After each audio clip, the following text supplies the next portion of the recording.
Welcome, dear listener, to a gentle tale that will carry you across time and continents, all through the story of a humble being. As you settle into your cozy bed, let the soft rhythm of my voice guide you to a faraway place, the rolling highlands of Ethiopia, where coffee first whispered its secrets to the world. Picture a land where green hills stretch under a sky painted with the soft pinks and purples of dusk, where coffee plants sway gently, their red cherries catching the fading light like tiny stars. This is the story of coffee, a journey from ancient Ethiopia to the bustling coffee shops of today, like Starbucks, where people gather to share moments over steaming cups. So, close your eyes if you wish, breathe deeply, and let this calming tale unfold, lulling you toward a peaceful sleep. Long ago, in the 9th century, in Ethiopia's Kaffa region, the air was alive with the hum of life.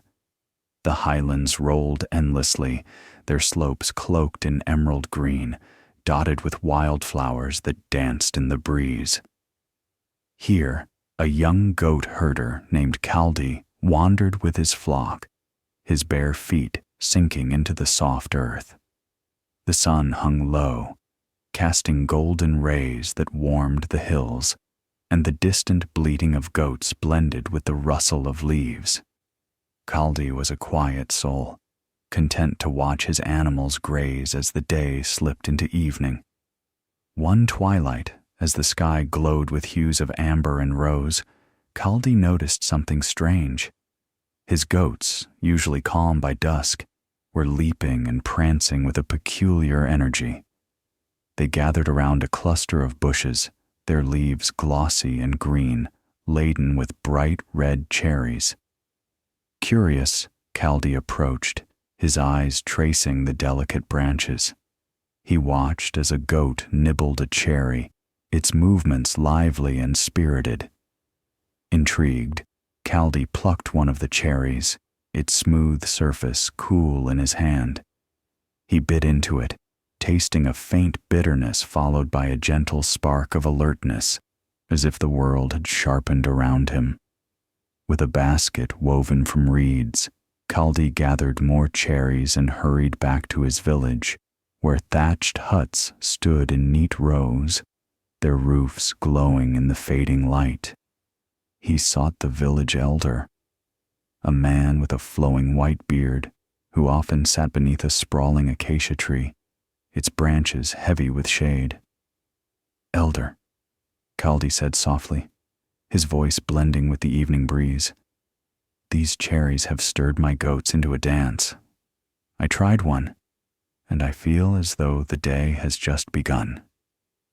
The elder, his eyes crinkling with curiosity, took a cherry and chewed thoughtfully. A smile spread across his face as a gentle warmth bloomed within him. "This is a gift," he murmured, "perhaps from the earth herself, to share with us all." Word of Kaldi's discovery spread like a whisper through the village, reaching a nearby monastery nestled among the hills. The monks, who spent long nights in prayer under the starlit sky, were intrigued. At first, they hesitated, wary of the unfamiliar cherries. One monk, seeking clarity, tossed a handful into a fire, expecting them to vanish in the flames. But as the cherries roasted, a rich, earthy aroma filled the air, like the scent of warm soil after rain. Enchanted, the monks raked the beans from the embers, their surfaces now dark and glossy. They ground them with a stone, mixed them with hot water, and sipped the dark, fragrant brew. It was as if the night itself had softened, their minds clear and hearts steady through their devotions. So began coffee's story, born in the quiet highlands, a simple discovery that would one day touch every corner of the world. Let's linger here for a moment, imagining Kaldi standing among his goats, the hills stretching endlessly before him, the coffee cherries glinting like rubies in the twilight. From Ethiopia, coffee's journey carried it across the Red Sea to Yemen, sometime in the 15th century. The port of Mocha, a bustling hub of trade, welcomed merchants with goods from distant lands, silks, spices, and now, coffee beans. The air was thick with the scent of salt and the chatter of traders, their voices mingling with the creak of wooden ships. Coffee found a new home in Yemen's highlands, where the land rose in gentle slopes, cradling the plants in rich, fertile soil. In these highlands, coffee plants thrived under the careful watch of farmers. Their white blossoms bloomed like tiny stars, filling the air with a fragrance reminiscent of jasmine, soft and sweet. The cherries ripened slowly, turning from green to a vibrant red, each one a promise of the brew to come. Farmers moved through the fields at dawn, their hands deftly picking the ripest cherries, their baskets filling with the day's harvest. The hills were alive with the quiet rhythm of their work, the rustle of leaves blending with the distant call of birds. Sufi monks in Yemen's monasteries discovered coffee's gentle magic. They spent long nights in prayer, their voices rising in rhythmic chants as the stars wheeled overhead. The roasted beans, brewed into a dark, fragrant drink, kept their minds sharp and their spirits lifted. In small, stone-walled rooms, they gathered around flickering lamps, sipping coffee from clay cups, the warmth spreading through them like a quiet blessing. The drink became a companion to their devotions, a gentle aid to their sleepless nights of worship. As coffee took root in Yemen, it became more than a drink. It became a way of life. The highlands, with their terraced fields carved into the mountainsides, were a patchwork of green, each terrace a testament to the farmer's care. The soil, rich and dark, cradled the coffee plants, their roots sinking deep as they drank in the morning dew. The air was cool, carrying the faint scent of earth and blossoms, a reminder of the land's generosity. Farmers worked with a quiet reverence, tending the plants through the seasons. They pruned the branches gently, ensuring each plant had room to grow, and harvested the cherries by hand, selecting only those at the peak of ripeness. The process was slow and deliberate, a rhythm as old as the hills themselves.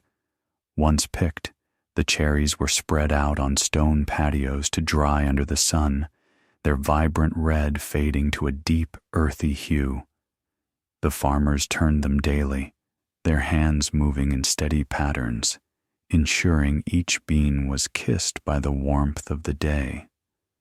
The port of Mocha, named for the city that shipped these beans to the world, became a gateway for coffee's journey. Ships lined the docks, their sails catching the sea breeze, as merchants loaded sacks of dried beans, their aroma mingling with the salty air. From Mocha, coffee sailed to distant markets, carrying with it the story of Yemen's highlands and the farmers who nurtured it. Let's pause here, imagining the terraced fields at sunrise, the farmers' quiet steps, and the promise of coffee spreading far beyond the mountains. From Yemen, coffee's fame spread across the Middle East, finding a vibrant home in the Ottoman Empire by the late 15th century. In Constantinople, the heart of the empire, the first coffee house, Kivahan, opened its doors in 1475. These Kavahan, or coffee houses, became places of connection, where the air was thick with the scent of roasted beans and the murmur of voices. Men gathered on cushioned benches, their robes flowing, to sip coffee from small, ornate cups, their conversations weaving tales of trade, politics, and poetry. The Ottoman coffeehouse was a world unto itself. Inside, the walls were adorned with intricate tiles, their patterns catching the flicker of oil lamps, the sound of backgammon pieces clicking, and the soft strumming of an oud filled the air, creating a rhythm as soothing as the coffee itself. Baristas, skilled in their craft, brewed coffee in an ibrick, a small copper pot with a long handle, heating it slowly over coals until a delicate foam formed on the surface. This Turkish coffee, thick and rich, was served with a piece of lokum, its sweetness balancing the brew's depth. Coffee's name may have found its roots here, in the Turkish word kahve, itself derived from the Arabic kahwa, meaning wine, for coffee was a cherished alternative to forbidden spirits. It warmed the soul without clouding the mind, a drink that invited reflection and camaraderie. These coffee houses were more than places to drink. They were where ideas bloomed, where poets recited verses under the glow of lanterns, and where travelers shared stories of distant lands. Let's linger in this warm, bustling space, where the aroma of coffee and the hum of connection create a moment of peace.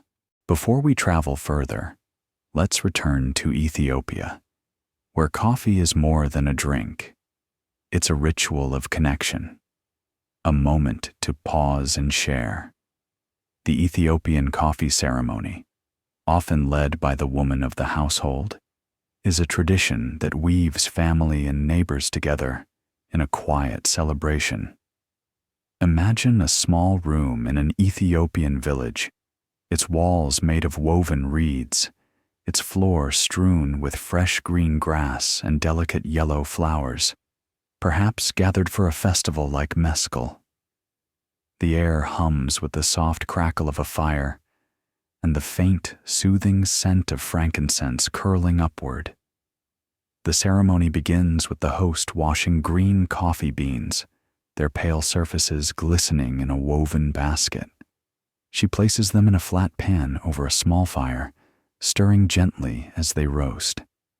The beans shift from green to golden brown, then to a rich, glossy black, releasing an aroma that fills the room, deep and earthy, like a forest after rain. She carries the pan to her guests, letting them lean forward and breathe in the fragrance, a shared moment of anticipation that feels like a gentle embrace. The roasted beans are ground with a wooden mortar and pestle, the rhythmic thunk-thunk blending with the soft chatter of friends and family.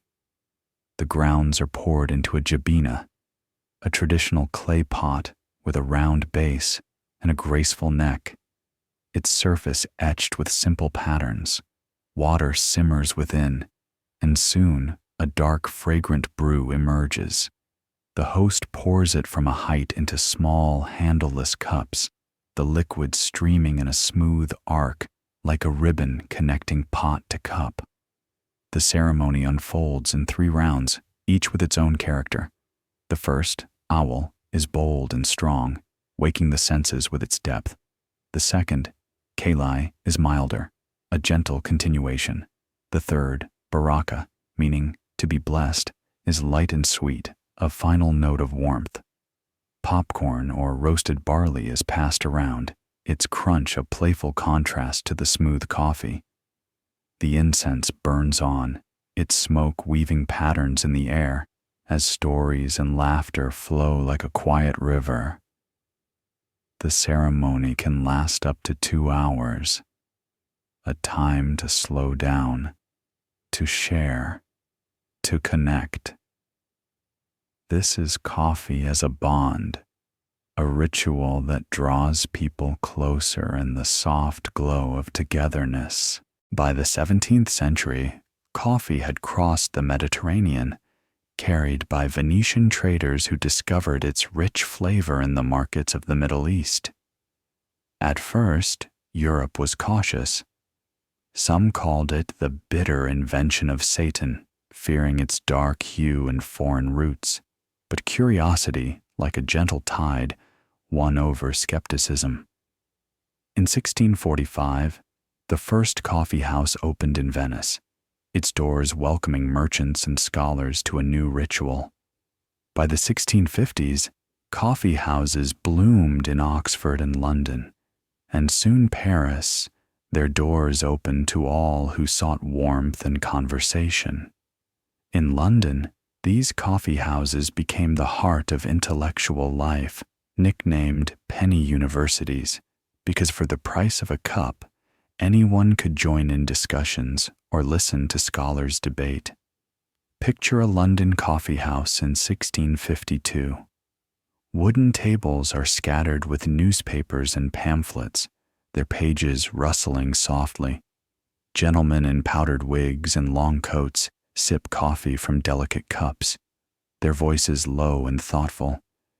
The air is rich with the scent of roasted beans, mingled with the faint smokiness of candles. A barista, perhaps a young man in a simple apron, grinds coffee at a counter, the rhythmic creak of the grinder blending with the hum of conversation.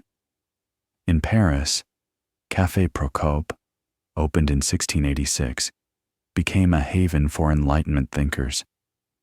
Writers like Voltaire and Rousseau sipped coffee under chandeliers, their ideas sparking like embers in the cozy room.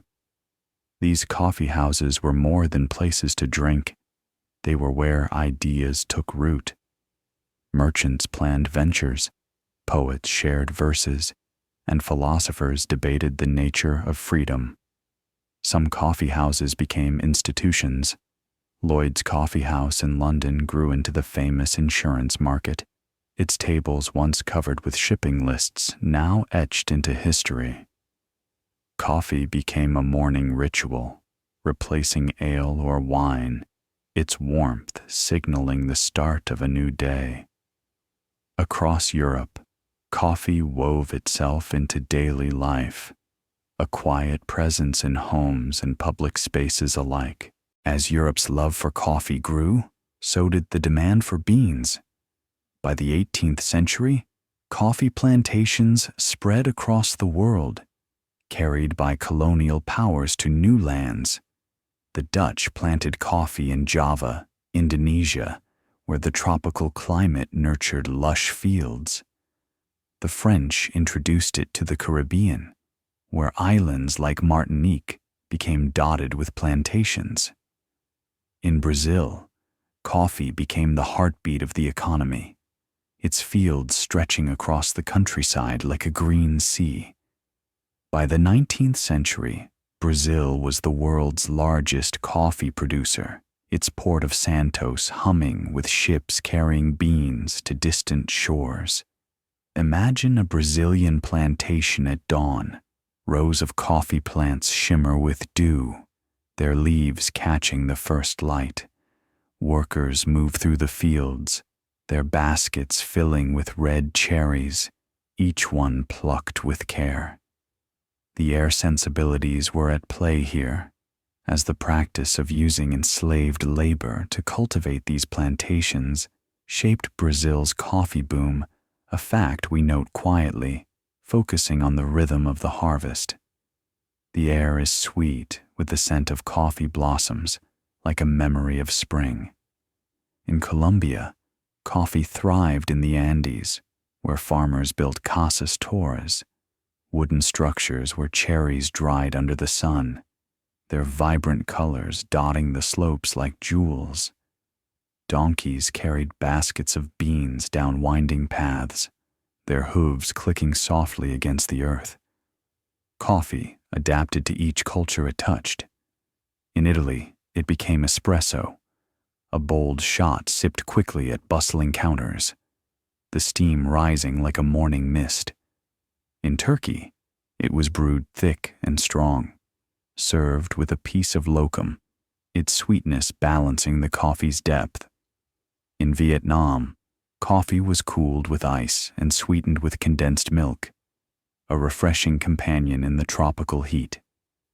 Each region's coffee carried unique flavors: Colombia's beans with notes of citrus, Indonesia's with hints of spice, Ethiopia's with floral undertones, reflecting the land's character.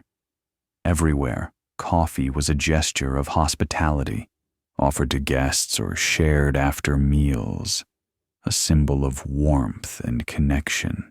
In 1971, in the misty city of Seattle, three friends, Jerry Baldwin, Zev Siegel, and Gordon Bowker, opened a small shop called Starbucks in Pike Place Market. Inspired by the coffeehouses of Europe and the rich traditions of coffee-growing regions, they set out to share high-quality, freshly roasted beans with their community. The shop was modest, its wooden shelves lined with bags of beans from Ethiopia, Colombia, and Sumatra, the air filled with the rich aroma of roasting coffee. Customers lingered, drawn by the warmth of the space and the care in every cup. Starbucks grew, transforming coffee into an experience. It introduced lattes and cappuccinos, with baristas crafting foam into delicate patterns, like artists painting with milk. The menu celebrated coffee's diversity, offering single-origin beans from Ethiopia's Sidamo region, known for their floral and citrusy notes, or Guatemala's Antigua, with hints of cocoa. Starbucks honored coffee's roots, sourcing beans from Ethiopia and supporting farmers through sustainable practices, ensuring the land that gave coffee to the world could continue to thrive. By the 1980s, under Howard Schultz's vision, Starbucks expanded globally, bringing the coffeehouse experience to cities far and wide. Picture a modern Starbucks, a cozy space with green accents where the hum of an espresso machine blends with soft music. Wooden tables are scattered with laptops and books, and people from all walks of life gather. Some work quietly, others share stories with friends. The barista, in a green apron, pours a latte, the steam curling upward like a gentle sigh. The scent of coffee fills the air, familiar and comforting, a reminder of its long journey from Kaldi's highlands to this moment. Starbucks made coffee an art form, a daily ritual that feels both personal and universal, fostering community in every cup. And so, dear listener, our journey through the history of coffee draws to a gentle close. From the highlands of Ethiopia, where Kaldi's goats danced under the twilight sky, to the terraced fields of Yemen, where farmers nurtured the first coffee plantations, to the bustling coffeehouses of the Ottoman Empire, where ideas bloomed over steaming cups, coffee has woven a thread through time. It traveled to Europe's penny universities, sparking the Enlightenment, and spread across the globe, from Brazil's vast plantations to Colombia's misty Andes, adapting to each culture it touched. In the cozy corners of Starbucks, it became a modern ritual, a moment of connection in a busy world. Coffee is more than a drink. It's a story of human ingenuity, of shared moments across centuries, of quiet mornings and warm conversations. As you lie there, let the gentle thoughts of coffee's journey, its rich aromas, its soft rituals, its promise of comfort, carry you into a peaceful slumber. Picture the highlands at dusk, the coffee cherries glowing, the world slowing to a hush. Let the warmth of this tale linger like the scent of a freshly brewed cup, inviting you to dream. Good night, dear listener, and may your sleep be as soothing as the story we've shared.